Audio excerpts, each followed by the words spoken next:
అందరికీ నమస్కారం. జయ పాండురంగ ప్రభు విఠల జగదాధార జయ విఠల. జయ పాండురంగ ప్రభు విఠల జగదాధార జయ విఠల. పాండురంగ విఠల పండరినాథ విఠల. పాండురంగ విఠల పండరినాథ విఠల. జయ పాండురంగ ప్రభు విఠల జగదోధార జయ విఠల. పాండురంగ విఠల పండరినాథ విఠల. పాండురంగ విఠల పండరినాథ విఠల. నీ పెదవుల చెలువారే నగువే, నీ పెదవుల చెలువారే నగువే,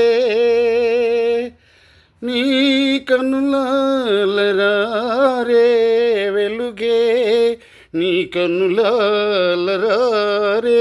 వెలుగే, నీ పెదవుల చెలువారే నగువే. జయ పాండురంగ ప్రభు విఠల జగదాధార జయ విఠల.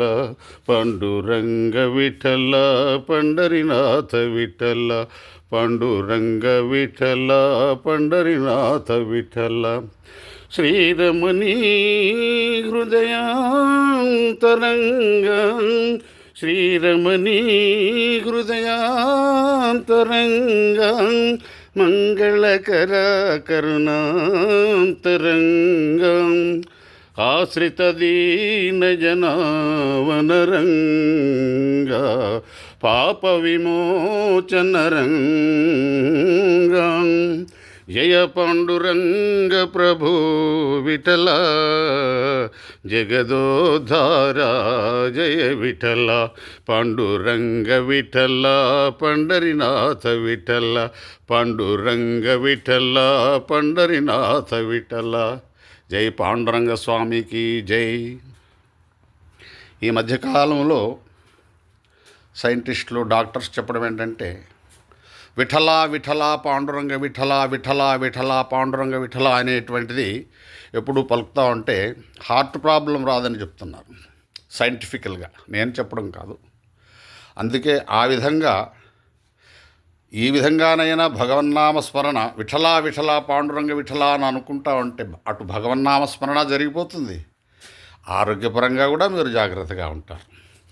అది చాలా విశేషం. అందుకే ఎప్పుడు కూడా భగవన్నామస్మరణ చేసుకోండి అని చెప్పడానికి కారణం అది విషయం. తప్పకుండా సమయాన్ని భగవన్నామస్మరణ చేసుకోవడానికి ప్రయత్నం చేయండి, అందులో తప్పేమీ లేదు. తర్వాత ముఖ్యమైన విషయం ఏంటంటే, గుడిలో ఎందుకు ప్రదక్షిణలు చేస్తారు అనేటువంటిది తెలుసుకోవాలి. గుడిలో ఎందుకు ప్రదక్షిణలు చేస్తారు? ప్రదక్షిణంలో ప్రా అనే అక్షరం చేసిన పాపముల నాశనమనకు, దా అనే అక్షరం కోరికలు తీర్చమని, క్షి అన్న అక్షరం మరుజన్మలో మంచి జన్మయోమని, నా అను అక్షరం అజ్ఞానము పారద్రోలి ఆత్మజ్ఞానాన్ని ఇవ్వమని. భగవంతుడి ముందు చుట్టూ తిరిగే ప్రదక్షిణములో ఇంత అర్థం ఉంది. పూర్వం వినాయకుడు పార్వతీ పరమేశ్వరుల చుట్టూ ప్రదక్షిణము చేసిన భూప్రదక్షిణ చేసిన ఫలం పొందాడు. కావున భగవంతుని ముందు చేసే ప్రదక్షిణ విశ్వప్రదక్షిణమవుతుంది, ఆత్మ ప్రదక్షిణమవుతుంది. భగవంతుడా, నేను అన్ని వైపుల నుంచి నిన్నే అనుసరిస్తూ ధ్యానిస్తున్నానని అర్థం. రెండవది, హనుమంతునికి సువర్చలకు వివాహం జరిగిందా అన్న సంశయం చాలామంది. ఎందుకంటే హనుమంతుడు సదా బ్రహ్మచారి. ఆయన కొన్ని ఆలయాల్లో ఏకంగా వారిద్దరికీ వివాహం కూడా జరిపిస్తున్నారు. హనుమంతుడు బ్రహ్మచారి. సూర్యుని కుమార్తె పేరు సువర్చల. హనుమ సూర్యుని వద్ద విద్యాభ్యాసం చేశాడు. ఆ సమయంలో సువర్చల హనుమని ఇష్టపడింది. విషయం తెలిసిన సూర్యుడు విద్యాభ్యాసం అనంతరం హనుమంతునికి గురుదక్షిణగా సువర్చలను వివాహమాడమన్నాడు. హనుమ కలియుగాంతం అయ్యే వరకు ఆగమన్నాడు. ఆ తర్వాత వివాహం చేసుకుంటానని చెప్పాడు.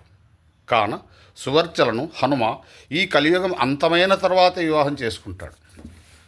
అందుకు ఆయనకు వివాహం కాలేదు, ఆయన బ్రహ్మచారి ఇప్పటి వరకు.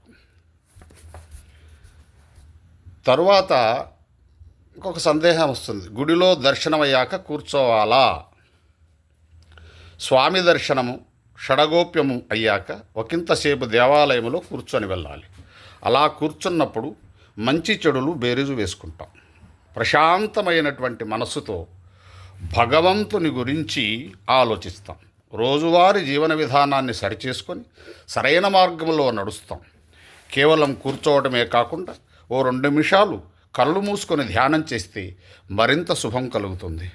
కూర్చున్న కొద్ది సమయంలో మనము దర్శనం చేసిన భగవంతుని రూపమును మన మనస్సులో పదిలము చేసుకున్నట్టుకు అవకాశం కలుగుతుంది. జై శ్రీరామ్, జై శ్రీమన్నారాయణ.